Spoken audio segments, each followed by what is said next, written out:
Welcome to Penrose Learning, where we make understanding easy. In this video, I will show how to make custard vanilla cake, updated. Preheat the oven to 350 degrees F and whisk eggs, sugar, butter, flour, vanilla, and milk until smooth, then fold in custard and bake until set. Prepare a greased 9-inch pan and pour batter evenly, tapping to remove air pockets before baking.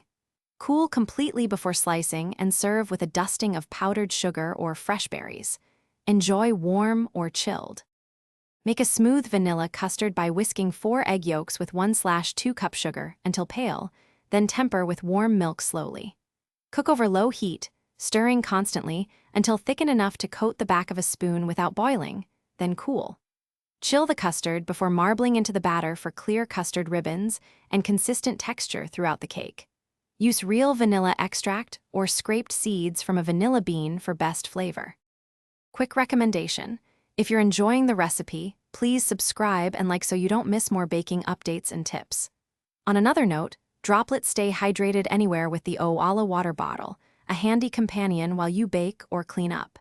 It fits in cup holders and is easy to clean. Check the description for the link and other deals before we continue, and thanks for supporting the channel. Now let's get back to the video.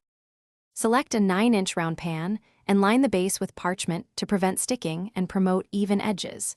Fill the pan, leaving a small gap to allow custard expansion, and bake 45 to 55 minutes until a toothpick comes out with a few moist crumbs.